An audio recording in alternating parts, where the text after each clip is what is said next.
안녕하세요. 자, 이번 시간은 124쪽, 교과서 124쪽부터 시작되는 고려 지배질서의 동요, 이제 무신의 난, 그리고 무인 시대에 대해서 배워보도록 하겠습니다.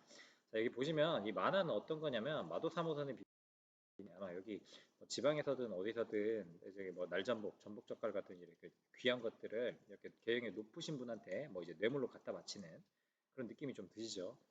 그래서 이러한 것들이 있었던 사회가 어떤 사회였는지를 한번 보시고요. 그 사회에서 어떤 모순이 있었는지를 한번 생각해 봅시다.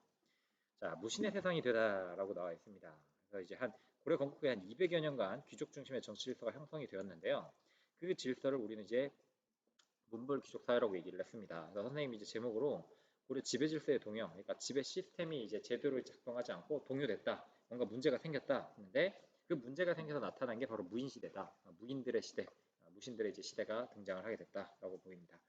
자, 먼저 이제 고려 지배 질서가 동요되는, 즉 무인 시대가 이제 펼쳐지게 되는 그 배경이 됐었던 건 숙문 천무 사상 때문이었습니다. 이제 문을 숭상하고 무를 천하게 여긴다. 그러니까 글 읽는 사람만 이제 높이 쳐주고 무인들에 대해서는 굉장히 좀 천하게 대했던 게 그게 문제였었습니다. 자, 그래서 문벌귀족 사회가 내부적으로 모순이 심화되어 가요. 아까 그 200여 년간 귀족 중심의 정치가 형성됐다고 했잖아요. 그래서 그 귀족들, 문벌귀족들은 과거, 음석 뭐 이런 걸 통해 가지고 주요 관직에 진출을 했고, 그리고 대토지를 이제 공음정과 그리고 이제 전식과 그리고 고리대 등을 통해 가지고, 고리대가 뭔지 아죠? 높은 이자를 받는 거예요. 그러면서 이제 부를 축적하는데, 고리대를 통해 가지고 제대로 이제 못 갚는 이제 농민들을 이제 몰락을 하게 되는 거죠. 자, 그래서 이 중에서 문벌귀족 중에서도 굉장히 유명했던 게 이제 경원일시 일파였는데, 자, 이들은 왕실과 거듭되게 여러 차례 이제 혼인 관계를 맺으면서 문벌귀족 중에서도 가장 센 이제 문벌귀족이 되게 됩니다. 그래서 그 중에서도 이제 이자겸이라는 인물이 되게 유명했었는데, 이 사람은 예종과 인종의 왕비로 자신의 딸들을 이제 시집을 보내게 됩니다. 그래서 이제 어느 정도였느냐, 사진을 보여주시면 좀 이해가 되실 텐데, 여기 있네. 왕과 겹선을 맺었다라고 했는데, 자, 여기 보면 이제 이자연의 딸이라고 돼. 이자연 대에서도 문종과 이제 세 명이나 이제 결혼을 시킨 거죠. 자기의 딸들과. 그리고 이호의 딸, 이의 딸, 이석의 딸, 이정의 딸, 그래서 뚝뚝 나오는데, 여기서부터가 대박입니다. 자, 숙종, 족보, 이제 예종, 임종 이렇게 했는데, 예종이 문경태후, 그러니까 이자겸의 이제 둘째 딸과 결혼을 하게 됩니다. 그러고서 아이를 낳았어요. 그게 인종이에요. 근데 인종이 이자겸의 셋째 딸, 넷째 딸과 결혼을 합니다. 그러면 인종 입장에서는 이자겸은 외할아버지이기도 하고요. 그리고 얘랑 이제 관계를 보면 장인어른이기도 해요. 족보가 꼬였죠. 그러니까 이모랑 결혼을 한 겁니다. 정말 이제 말이 안 되는 거죠. 그래서 겹사도까지 이제 막 맺어가면서 이런 식으로 되는데, 자, 이렇게 인종의 외조부이자 장이니까 얼마나 이제 기고만장했겠습니까? 그래서 이 이자겸이 느 정도였냐면은, 이 사람이 이제 조선 국공이라고 해가지고 당시에 지위 중에 이제 최고의 지위를 이제 만들어가지고 그 지위에 오르게 되고요. 그의 거처는 이제 의천궁이라고 해가지고, 의친궁이라고 해가지고 궁이라는 이름을 붙일 정도로 그 거처가 굉장히 좀 삐까뻔쩍 했다고 합니다. 그래서 그 왕권을 회복하려고 하거나 혹은 이제 이자겸을 이제 그 제거하려는 사람들은 이제 가차없이 다 이제 죽여버리게 되고요. 당시 이자겸의 오른팔이라 할 이제 척준경이 있었는데, 이 척준경이 라는 인물과의 관계를 좀 이제 볼 필요가 있어요. 왜냐하면, 자, 여기 이걸로 다시 봅시다. 자, 인종이 처음에 이제 그 왕이 되었었던 거는 14살이거든요. 그러니까 너무 어릴 때 왕이 됐어요. 그래서 그 예종의 형제들이 이제 인종의 자리를 노리는 게 되게 많았었단 말이에요. 근데 이거를 다 이제 쳐가지고 결국 인종을 자리에 앉히고 자기가 이제 호가호위 했던 게 이제 이자겸이었었는데, 이제 인종이 이제 나이가 듭니다. 나이가 들고, 그리고 어느 정도 이제 자신도 이제 왕권을 회복하기 위해서 이 이자겸 자신의 외조부이자 장인을 죽이려고 합니다. 제거하려고 했는데, 당시 그 이자겸의 오른팔이라 이제 척준경이라고 있어요. 여러분들 그 도깨비 알죠? 그 드라마 도깨비, 이제 공유가 주인공으로 나왔던 그 도깨비의 그 배경이 됐던 고려시대 그 무인이 그 척준경이에요. 지금 그렇게 이제 보고 있는데, 근데 그 척준경이 되게 이제 무쌍이에요. 완전 이제 싸움 겁나 잘하고 이제 앞뒤 안 가리고, 이게 지력은 없지만 아무튼 싸움을 겁나 잘했었던 그런 척준경이 이제 있었는데, 이 척준경이 이제 반격을 하게 되면서 사실 그 인종의 그 다시 왕권 회복을 위한 노력은 물거품이 됩니다. 그리고 심지어 궁궐까지 태워버려요. 그래서 척준경이 약간 좀 무식했죠. 그래서 인종은 오히려 그 이자겸한테 이제 연금을 당하게 되고 독살도 이제 당하게 될 위험에 처했지만, 그 이자겸 딸 이 후비의 도움으로 인해 가지고 겨우 이제 화만 면하게 됩니다. 그래서 이자겸은 이제 18자 왕이설이라고 해야 되고 18자가 어떤 거냐면은 그 이씨를 쓰게 되면 이거 잘 안 보이는데 이씨를 쓰게 되면 자 이씨인 친구들을 알 거예요. 잠깐만요. 그럼 보여드리도록 할게요. 자, 이씨를 이제 쓰게 되면 이 한자 선생님 이자도 요조인데 18자 왕이설이라고 하는 게 이게 어떤 거냐면 십자가 열십자에다가 잠시만요. 열십자에다가 팔자 8을 이제 또 한자로 하면 8팔이잖아요. 그래서 요거랑 두 개를 합치게 되면은 이제 이씨가 되는 거예요. 18자 왕이설이라고 했는데 이거 아들 자자까지 이제 이 세 개 합치면 요거 이씨예요. 18자 왕이설이라고 그래가지고 이게 근거 없는 소문으로 자꾸 막 찌라시 같이 만들어서 뿌리는 거예요. 18자 왕이설이라는 이제 말이 있다. 그래서 이씨가 이제 왕이 돼야 된다라고 이제 왕위까지 이제 넘보게 되거든요. 그게 이제 이자겸의 난이에요. 그래서 이런 참언을 내세우고 이제 그러면서 자신의 권력을 유지하기 위해서는 금의 압력에도 이제 굴복하면서 굉장히 사대적인 면모를 붓게 됩니다. 그래서 금나라랑 우리가 군신 관계를 맺었다라고 지난 시간에 배웠잖아요. 그래서 이 이자겸은 정말 하늘 높은 줄 모르고 고려에서는 자기가 이제 왕이 되려고 하는 그런 야심까지 뿜뿜했지만 그 득세는 오래가지 못합니다. 여기 보시면은 아시겠지만 이자겸이 곧 몰락을 하게 됩니다. 그러니까 그 척준경을 처음에는 이제 척준경이 이제 오른팔이기는 했었는데 궁궐 불태운 일이랑 인종을 향해서 화살을 쏜 일에 대해 가지고 척준경 네가 했네 아니 이자겸 네가 했네 하면서 좀 사이가 벌어지게 돼요. 그래서 인종이 요통을 타가지고 척준경을 몰래 불러가지고 술 한잔 주면서 막 달래요. 그래서 그래 너는 시키니까 한 거야 그러면서 자 이자겸 세력을 좀 제거하자라고 하는데 척준경을 또 이제 들었더니 척준경은 또 이제 그걸 듣고 이제 또 이자겸 세력을 이제 제거를 하게 됩니다. 그래서 이때 이제 이게 되게 되면서 인주이씨 가문의 독주가 이제 이로써 이제 막을 내리게 됐던 건데요. 자, 이때 이자겸이 이제 숙종이 됐고 그리고 인종의 독사를 막아냈던 두 딸도 이제 폐위돼서 이제 쫓아내버려요. 그러면서 이자겸 일파를 이제 싹 다 이제 유배 보내보려고 하는데 근데 워낙 쪽수가 많았어요. 워낙 쪽수가 많아가지고 다 제거할 수는 없었고요. 그리고 오히려 그 인종 입장에서는 그들이 오히려 반발할 걸 염려를 해가지고요. 다시 좀 관직에 등용을 하게 되면서 자, 이자겸 같은 외척 문벌귀족이 이제 횡포를 막고자 했었던 겁니다. 그래서 이때 그 중앙 정치 세력이 이제 분열이 되면서 새로운 정치 세력이 나타나는데 그들은 이 인종이 아까 얘기했던 이자겸 같은 이제 문벌귀족들을 쳐내는 과정에서 약간 좀 정치적 개혁 정치에 이제 편승하면서 나타났는데 그들이 바로 어, 수도를 이제 서경으로 옮기자. 그래서 그 황제국인 고려를 다시 새롭게 건설하자라고 이제 주장을 했던 서경파가 되겠습니다. 그래서 여기 이제 서경파 이제 대표적 인물이 이제 묘청인데 인종은 그런 생각을 한 거예요. 이제 이자겸의 난의 그 흔적이 곳곳에 남아있는 이 계경 참 벗어나고 싶다라는 생각을 합니다. 그래서 계경을 벗어나서 이제 새로운 구상을 하게 됐는데 우선 남경이라고 해서 지금의 서울, 지금 우리가 살고 있는 이 서울로 행차도 했고요. 그리고 이제 또 다른 이제 일관이라는 사람의 권유로 이제 서경이라고 해서 지금의 이제 평양이죠, 평양. 평양 행차해가지고 태조 왕건, 네, 그 어진이라고 해서 그 그림을 이제 배열을 하면서 어디가 더 좋은 데일까라 생각했는데 그때 만난 게 서경 출신의 관리 정지상과 그리고 승려 이제 묘청 이제 승려인데요. 승려 묘청 이런 사람들 이제 만나게 됐던 겁니다. 그래서 이 사람들 만나니까 이제 자신감이 뿜뿜한 거예요. 그래서 처음에는 막 유신계획안 15개조 이제 발표하고 이러면서 이제 천도를 이제 주장을 하기 시작합니다. 그러니까 묘청이랑 이런 그 정지상 이런 사람들이 지금 이미 개경은 그 저기 왕기도 이제 다 끝났다. 그래서 이제 서경에 오히려 왕기가 서려 있으니까 평양에 왕기가 서려 있으니까 여기다가 천도 도를 옮겨야 된다라고 이제 주장을 하게 됐던 겁니다. 근데 이게 지금 우리나라도 그렇잖아요. 지금 예전에 그 세종으로 이제 그 수도를 이제 옮기자라는 이제 행정부를 옮기자라는 얘기를 했을 때 위헌 판결을 날 정도로 서울에서는 상당히 좀 반대하는 분위기가 좀 있었습니다. 그래서 당시에 이제 그 개경을 이제 중심으로 했었던 사람들은 이걸 반대를 했죠. 반대를 했고 그래서 서경 쪽에서는 서경 천도를 이제 과감하게 시행할 걸 이제 주장을 했지만 임금도 처음에는 이들의 이제 말을 들어주다가 어느 순간 약간 좀 도교적인 음양기술, 토착신앙 뭐 이런 데서 좀 약간 좀 황당한 모습을 보이기 시작을 해요. 그래서 더 이상 인종도 이들의 이제 주장을 좀 받아들이지 않았고 그래서 김부식 같은 그런 이제 개경파 사람들을 이제 통해 가지고 야 이거 말이 안 됩니다. 어떻게 저기 이제 북진합니까? 그리고 이제 칭제 권한을 하고 그리고 금나라를 어떻게 정벌하겠습니다. 그건 말이 안 됩니다. 이렇게 좀 허언에 가깝습니다. 라고 하면서 이제 서경을 이제 몰아세우죠. 그래서 인종 역시 묘청이나 이제 정지상의 청을 더 이상 받아들이지 않게 되면서 이들은 좌절이 됩니다. 그래서 이 묘청 등은 이제 좀 조바심이 나기 시작을 해요. 그래서 이러다가는 우리 좀 잘리게 생겼는데, 잘리는 게 아니라 여차하다가 우리가 좀 죽을 수도 있겠는데라고 생각을 하면서 당시 이제 서경의 관리들과 함께 이제 어, 서경 천도 운동을 더 나아가지고 군사를 일으키게 됩니다. 그래서 어떤 사람은 묘청의 난이라고 표현을 하고요. 어떤 사람은 서경 천도 운동이라고 해서 이거 좀 진보적으로 그걸 봐야 된다라고 하는 입장이 있고, 좀 보수적으로 보면 난이다라고 이제 보는 건데, 그래서 아주 나라를 하나 세워버려요. 그걸 대위라고 하고요.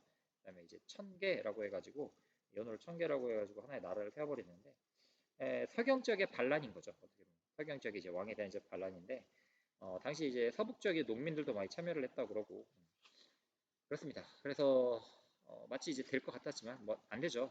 그래서 당시 그 김부식, 여러분들 다 알고 있는 그 김부식, 삼국사기를 쓴 그 김부식을 토벌군 원수로 삼아가지고 이제 서경파를 때려잡습니다. 그래서 한 1년여 만에 이게 좌절되고요. 요 이후로 이제 무신들에 대한 이제 멸시풍조가 좀 더 많아졌고요.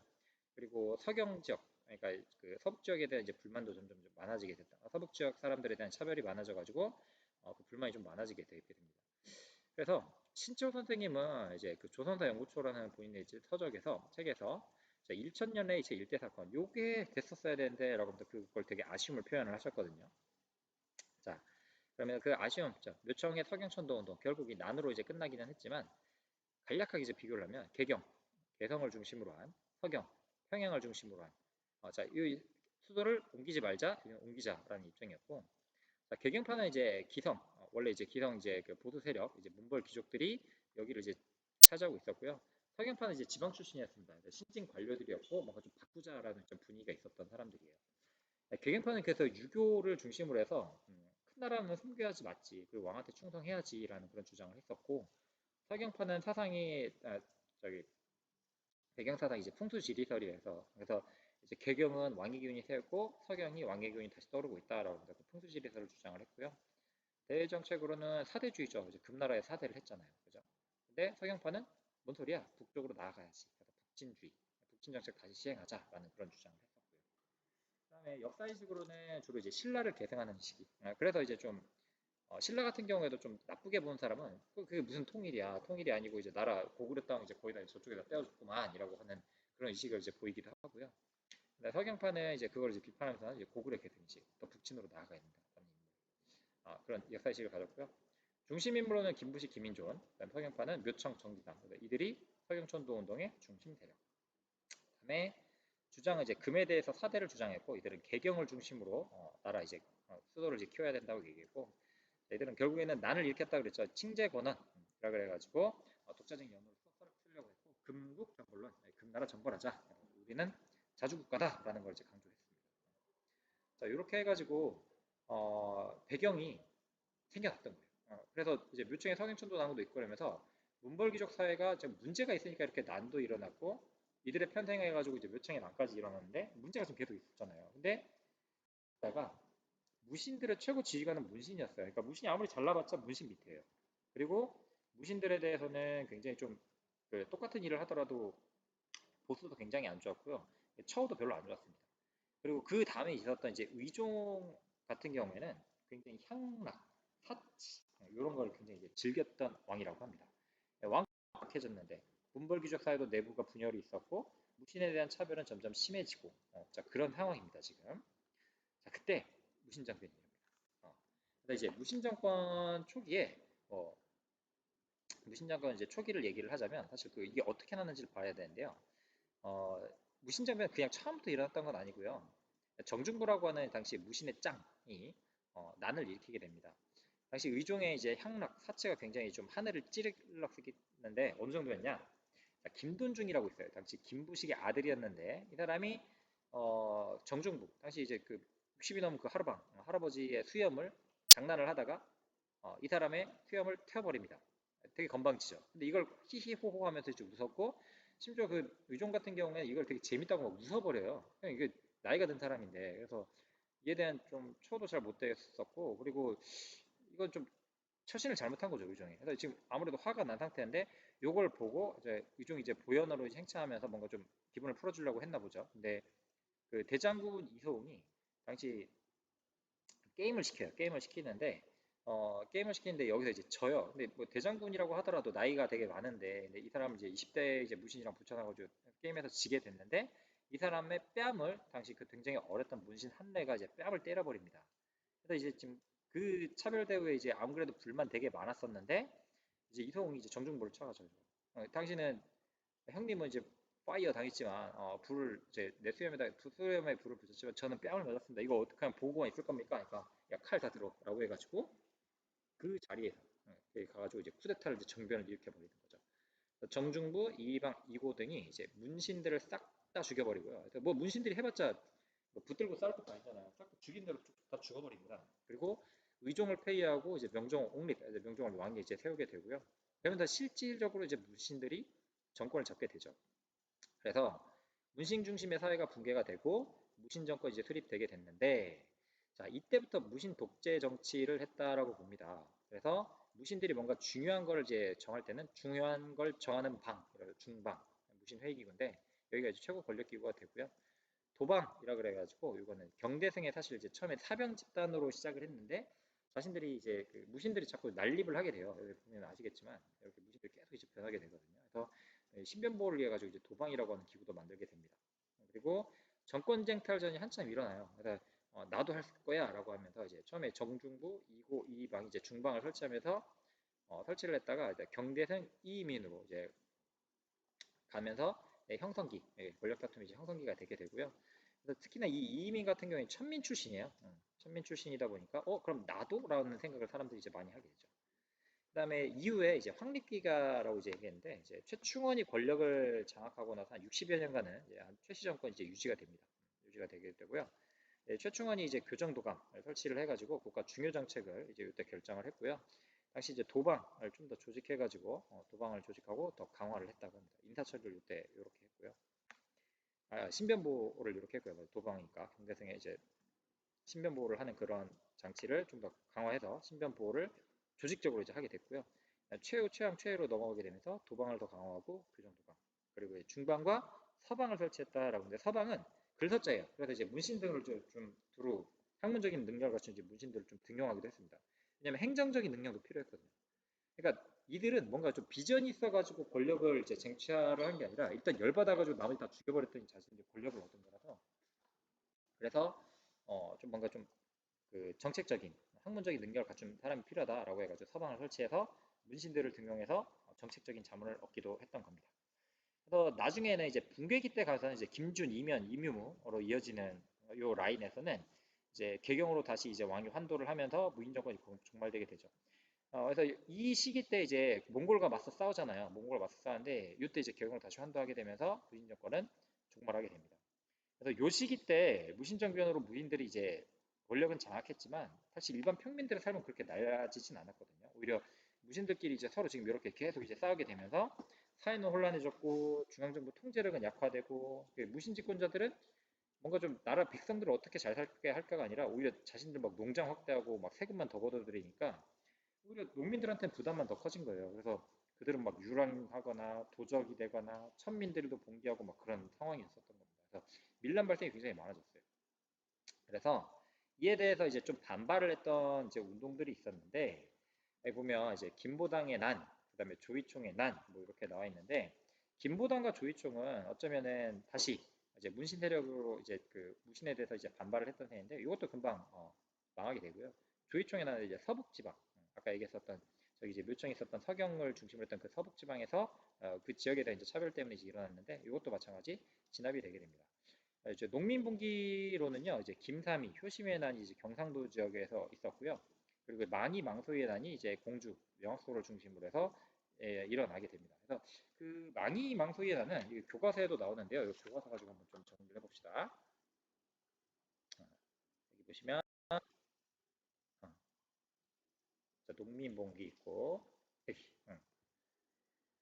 어, 자, 농민들의 삶을 한번 봅시다. 자, 127쪽인데 잠깐만. 자, 127쪽에 한번 봅시다. 아이고.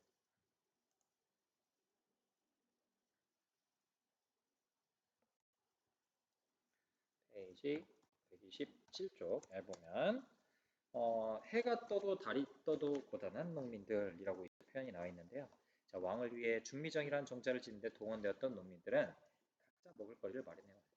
그러니까 역으로 이제 노동력이 착취되는데 뭐 먹을 것도 잘 주지 않나 봐요. 한 남자가 몹시 가난해서 음식을 준비하지 못해 주변 사람들이 십시일반 준 밥을 얻어 먹었고 어느 날 그의 아내가 밥 반찬 마련해서 주변 사람들과 나눠 먹도록 남편이 가난한 살림에 음식 장만할 수 없을 거라고 생각해 아내를 의심했는데 아내는 다른 사람의 것을 얻어온 것도 남의 물건을 훔친 것도 아니라고 말하는데 자기 머리카락을 보고 그러니까 머리카락 잘라가지고 팔았나 보죠.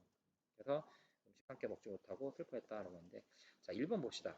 127쪽의 활동 1번의 정답 보면 위 자료를 읽고 당시 농민들이 가장 원하는 것이 무엇이었을까라고 했는데 뭘까요? 당시 뭐 세금도 그렇고 특산물 바치는 이제 곡물도 그렇고 그 다음에 토목공사에 대한 교육 그러니까 일단 세금도 있었고 아까 얘기했던 것처럼 세금 그 다음에 특산물을 바치는 이제 곡물이라고 이제 그것도 있었고요. 그 다음에 토목공사에 동원되는 이제 요역이라 그래가지고 그래서 이제 노가다 이제 해야 되는 것도 있었고요. 군대를 가야 되는 이제 군역 의무도 있었습니다. 근데 농민들은 사실 이게 되게 다 힘들었던 거죠. 그래서 뭘 원했을까? 아무래도 요역의 부담이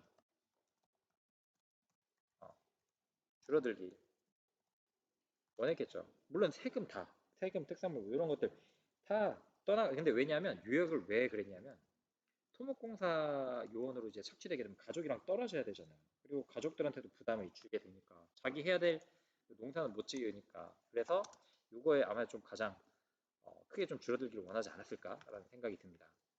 그다음에 문신에서 무신으로 지배층이 바뀐 후 농민들의 삶은 어땠냐라고 했는데 오히려 무신정변 이전에도 그 귀족들한테 문벌 귀족들한테 토지를 빼앗겼잖아요. 근데 무신정권기 들어서는 불법적 농민 수탈이 더 심해집니다. 그러니까 앞서 문벌 귀족들한테 삥 뜯긴 것도 있었는데 무신정권기에는 그게 더 심해져요. 농민들은 정말 죽을 맛입니다. 자, 그래서 여기 죽을 맛인 걸로 여기 나타난 거죠. 자, 그래서 아까 그 과중한 수탈, 동그라미, 과중한 수탈을 이제 받았던, 특히나 과중한 수탈을 이제 더 받았던 우리 특수행정구역 기억하시죠? 향부곡소, 요 사람들이 봉기를 일으키게 되죠. 그 중에 제일 유명한 게 공주 명학수의 망이 망소이의 난입니다. 공주 명학수의 망이 망소이의 난. 요거는 그 명학 소민들이 이제 일으킨 거였는데도 충청도 지역을 점령할 정도로 그 기세가 어마어마했다고 합니다. 그래서 이거를 좀 무마시켜 주려고 너네 명학소를 소가 아니라 현으로 이제 승격시켜 줄게라고 했지만 근데 무마만 했지 나중에는 다시 이제 토벌까지 시도하면서 이들의 운동은 실패로 끝나게 됩니다. 그다음에 이들뿐만이 아니라 이제 천민봉기도 아까 했다고 했잖아요. 천민봉기인데 해볼만 해요. 왜냐하면 이민 같은 경우에 아까 이민 같은 경우에 여기 보시는 것처럼 무신정권기 때 최고 통치권자가 이제 되기도 합니다. 근데 이 사람이 이제 천민 출신이거든요. 천민 출신이니까 그럼 나도 라고 하면서 천민 출신 최고 지배자가 나타나니까 지위, 낮은 지위, 신분 이런 사람이 오히려 윗사람을 꺾는 그러니까 이런 걸 하극상의 풍조라고 하죠. 이런 하극상의 풍조가 이제 만연하게 되니까 이 신분 질서 자체가 흔들리게 되는 거죠. 그래서 이들은 신분 해방을 주장합니다. 혼란 상황에서 신분 해방을 주장하기 시작하고 대표적인 인물이 최충원의 사노비였던 이제 만적을 중심으로 해가지고 난이 이렇게 되는데 이때 이 사람이 얘기했던 말이 되게 유명하죠. 왕후장상의 씨가 어디 따로 있는 것이 아니다. 라고 하면서 봉기를 계획했고 그래서 크게 이제 벌려고 했지만 내부에 적이 있었어요. 그래서 그 내부에서 계획을 알려주면서 그걸 실패하게 됐고요. 그 이외에도 사실 굉장히 여러 군데서 이렇게 난이 발생하게 됩니다. 그래서 이들은 이제 신분 해방을 이제 주장하였다는 점에서 그 특징이 있습니다. 그리고 그뿐만이 아니라요. 삼국 부흥운동이 이제 다시 일어나기도 했어요. 삼국 부흥운동이 다시 일어나가지고 그래서 이제 고구려 부흥운동, 백제 부흥운동 같은 이제 이런 운동들이 일어났지만 다 실패로 이제 끝나게 됩니다. 그래서 요거를 이제 정리를 해보면 자 여기 망이 망소의 난 보자. 우리 딸이 망이 망소의 봉기에 대해서 배웠다고 했죠. 한번 얘기해보자. 망이 망소의 봉기는 아까 어디에서 일어났다? 어느 시기에 일어났다? 무신 정권 시기에 일어났다. 무신 정권 시기에 일어났다라는 거 여기 자, 잠깐 멈춰서 좀 쓰세요. 자, 무신 정권기에 일어났고요. 그다음에 자, 학교에서 역사 배울 때 그런 거까지 배웠나? 잘 기억 안 나네. 설명할래? 망이 망소이의 봉기는 뭐 때문에 일어났어요? 라고 했는데 아까 망이 망소이 원래 자 아까 어느 지역? 공주 이제 명학소 지역 쪽에서 이제 일어났다고 했잖아요. 그래서 이제 소 지역이 있었는데 그 소 지역 같은 경우에는 평민이긴 했지만 이제 더 많은 세금 내야 있었던 특수행정구역이었잖아요. 그래서 그 불만 때문에 일어났었던 거고요. 그러면은 그 때문에 일어났어요. 그러면 뿐만 아니라 그렇다 다양한 방법으로 그런 사람들의 신분정 운동을 기억하고 있어요. 라고 했는데 그 망이망소이로 그 영화도 있다고 하고요. 그리고 저기 막 뮤지컬도 이제 만들어졌다고 하고요. 그쪽 공주 지역 가면 공원도 조성이 됐다고 해요. 그럼 사람들이 이제 기억을 하고 있다고 하는데 이것은 여러분들이 알아서 써보시기 바랍니다. 자, 짝과 함께 읽어보고 기억해야 될 내용은 뭐냐라고 했는데 자, 3번 자, 망이망소이의 봉기는 국가, 지배층의 가혹한 수탈로부터 벗어나고자 하는 운동이에요. 하층민의 저항 운동이고요. 그리고 평민이었지만 천민하고 같은 대우를 받았기 때문에 이게 그 이 운동을 통해 가지고 점차 이런 특수행정국이 점차 소멸하는 계기를 마련했다는 게 이 운동의 특징입니다. 그다음 저기 문제 보시면 왕들에게 딸을 시집보내서 권력을 잡은 외척 세력 반란을 일으키고 난 인물의 이름은 이자겸, 그지? 이자겸의 난. 그다음에 왕후장생 씨가 따로 있는 것이 아니다 라면서 신분해방 운동을 했던 최충원의 산호, 사노비 만적이었습니다. 만적이고요. 그다음 자 서경천도 운동을 주장했던 사람이라고 했는데 묘청, 정지상, 묘청이죠 묘청. 묘청의 서경천도 운동이고요. 그다음에 최충원은 최고권력기구 아까 교정도감을 설치했다 그랬죠. 이렇게 해서 숙지까지 이제 모두 마쳤고요. 요거를 자 이제 학습지와 이제 교과서를 모두 마쳤습니다. 그러면은 문제를 제가 이제 드린 거를 이제 보시면 되는데 이게 지금 그림이 이거 한글 파일이 왜 그런지 모르겠는데 뒤에가 좀 깨져서 나오네요. 자 이게 그림이 뭔지 아시겠죠? 지금 여러분 뭔지 보셔야 돼요. 이거 그 뒷장에 보면 있는데 자, 밑줄 친 인물이 활동한 시기에 볼 수 있었던 인물인데 이제 이자겸이에요. 이자겸인데 이자겸의 그 이제 결혼도예요. 결혼도 이제 예종이랑 문경태우 그러니까 이자겸의 차녀하고 이제 둘째 딸하고 이제 결혼한 거랑 그다음에 인종이랑 이자겸의 셋째 딸, 넷째 딸이 결혼한 그 그림인데 자, 이자겸이 활동한 시기에 볼 수 있었던 모습 보자. 자, 빈곤과에 합격한 육두품인데 빈곤과는 이제 통일신라 때 당나라 외국인 대상 과거 시험이었죠. 당시 최치원 여기에서 합격했다라고 얘기했고요. 도평이사사에 모인 건문세족이라는데 그 건문세족은 나중에 다음 시간에 배울 건데 원간섭기 때 나옵니다. 음서로 나가 문벌귀족 그랬는데 이거 맞죠? 정답 3번이죠. 문벌귀족 음서와 공음전으로 문벌귀족이 권력을 강화했다. 교정도감의 최고 책임자는 무신이라고 했는데 이거는 최충원이 설치를 했고 당시 이제 그 무신정권기의 얘기입니다. 그 전에 얘기니까 이거 문벌귀족기니까 여기 정답은 3번이고요. 성균관에서 학문한다라고 했는데 이거는 고려 말때 국자감이 성균관으로 이제 개편된 그 시기를 얘기를 하는 겁니다. 정답 3번이고요. 네, 수능 문제 봅시다. 수능 5문제인데 자 왕이탄가마가 보현원 근처에 이르렀을 때 보현원 이제 행차를 했었던 그 얘기를 하는 거고요.